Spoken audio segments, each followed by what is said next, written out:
আসসালামু আলাইকুম। বার্তা নির্যাসে সবাইকে স্বাগতম। শুল্ক উত্তেজনার মধ্যে ভারত যুক্তরাষ্ট্র কর্মকর্তাদের বৈঠক, প্রতিরক্ষা সহ নানা খাত নিয়ে আলোচনা। দর্শক, চলুন জেনে নেই ভারত ও যুক্তরাষ্ট্রের জ্যেষ্ঠ কর্মকর্তারা কি বিষয়ে বৈঠক করেছেন। ভার্চুয়াল এই বৈঠকে বাণিজ্য, বিনিয়োগ ও গুরুত্বপূর্ণ খনিজ খাতে দুই দেশের সম্পর্ক নিয়ে আলোচনা হয়েছে। আলোচনায় স্থান পেয়েছে বেসামরিক পরমাণু অংশীদারিত্ব শক্তিশালী করা সহ জ্বালানি ও নিরাপত্তা খাত। দর্শক, আমাদের এই চ্যানেলটি সাবস্ক্রাইব করে আমাদের সাথেই থাকুন। দ্বিপক্ষীয় এই বৈঠক অনুষ্ঠিত হয়েছে গতকাল সোমবার।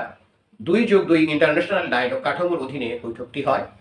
এমন সময় এই বৈঠকের আয়োজন করা হলো মার্কিন প্রেসিডেন্ট ডোনাল্ড ট্রাম্পের বাণিজ্য ও শুল্ক নীতির জেরে ওয়াশিংটন ও নয়াদিল্লি সম্পর্কে টানপোড়েন চলছে।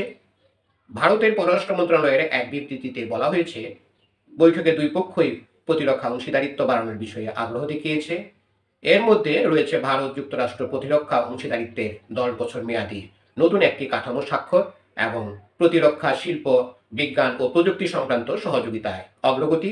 ভারতের পররাষ্ট্র মন্ত্রণালয় বলেছে, বৈঠকে কোয়াড জোটের মাধ্যমে একটি নিরাপদ, শক্তিশালী এবং আরও সমৃদ্ধ ইন্দো প্যাসিফিক অঞ্চল গড়ে তোলার প্রতিশ্রুতি পুনর্ব্যক্ত করা হয়েছে।